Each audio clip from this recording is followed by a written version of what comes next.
Ladies and gentlemen, welcome. The flag is finally unfurled and I've even put a picture up. That's me officially moved in. So now back to business. This weekend, all over Twitter, the gibbering, airheaded, shrieking NPCs spent the entire weekend triumphantly celebrating the fact that Trump was apparently broke. That's their words. Trump is broke. It was trending all over Twitter this weekend. And obviously the likes of AOC and Reid were gobbing off about it. So lo and behold, I fire up BBC News website today, as I do every morning, to read the endless gibberish pumped out by the world's worst state-funded broadcaster. And what do I stumble across? Donald Trump media firm SOARS in stock market debut. What? What? AOC and the liberal left were wrong? No. I'm not having that.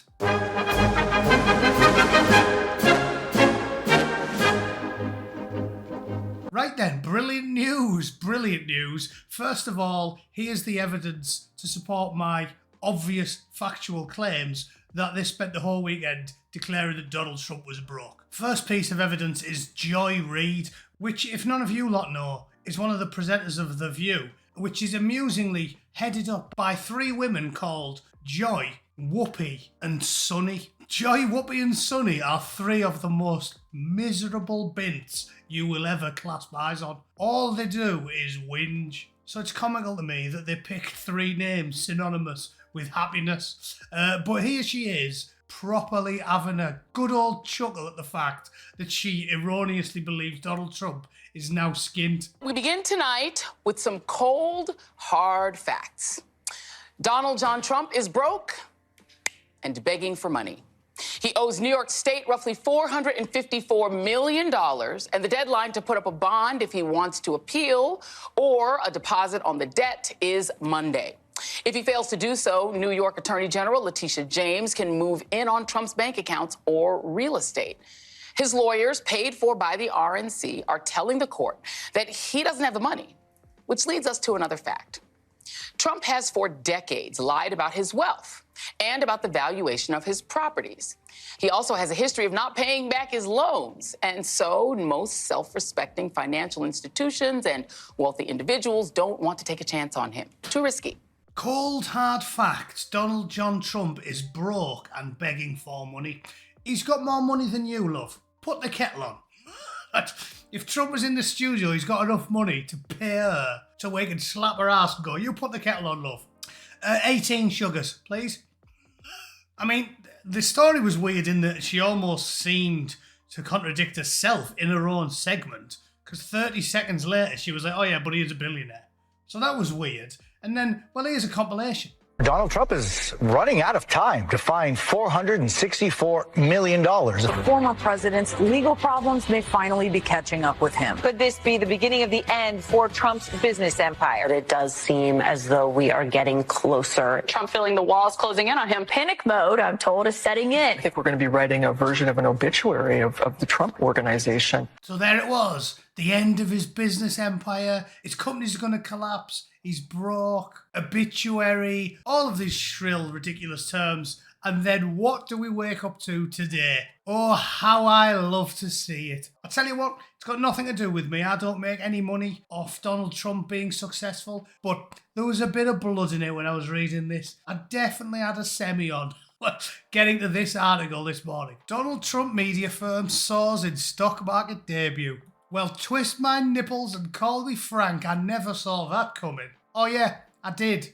Because the mainstream media is always wrong. And everything they tell you is always wrong. And everything they say on the talk shows and everything they amplify on social media is always wrong all of the time. Weird that, innit? It's almost like they're playing a political game where they lie all the time and we know that they lie all the time and they know that we know that they lie all the time.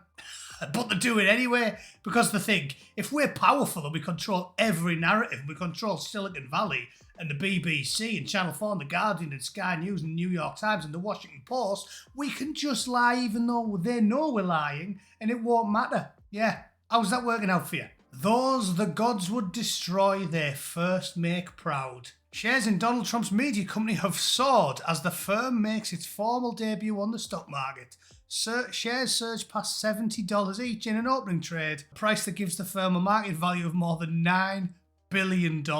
That's billion with a B. Bravo, India, Lima, Ilion. The long-awaited moment will inject more than $200 million into Trump Media and Technology Group and hands the former president a stake worth more than $5 billion. And this, to even nail the point home, that all he does is win. All he does is win. You're going to get tired of winning. He even won his appeal, and they lowered his bond to lower than what they've now handed him in cash, $200 million. As you can see from NBC News, New York Appeals Court reduces Trump's bond to $175 million. A victory for the former president. Oh, I bet they were in agony typing that. Every keystroke was as if it was like Marv's feet when he was stepping on those broken Christmas ornaments in Home Alone.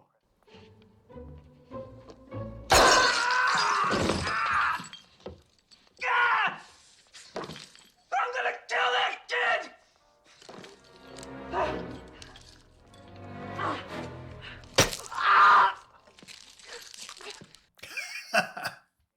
Uh, 30 years later, that still makes me laugh, that scene. Yeah, agonising pain writing that one, wasn't it? A Trump win. Analysts say that's far more than warranted given the performance of the business. It's far more than warranted. But it's irrelevant, isn't it? Oh yeah, it's irrelevant. 200 million cash boost for his company and 175 million ridiculous, unwarranted, biased, corrupt court fine equals 25 million in change, which is more than Joy Reid's got in her arse pocket, isn't it? Unlucky woke lefties, unlucky lads. The Orange Oracle just keeps on winning, and I love it. I don't think he's going to be able to win the election because I think they're all bent and they'll just cheat again. But you never know, we'll see. We can pray. We can pray that he's got a contingency plan. However, that's just my thoughts. Let me know what you think. Do you think he can pull it off? Yeah, if he pulls it off, I will pull it off. If you catch my drift, that's how pleased I'll be. But what say you? Please let me know in the comments below. I hope you like the new surroundings. And I will be in touch very soon. All right. Thanks for watching. Toodle pip. Cheers.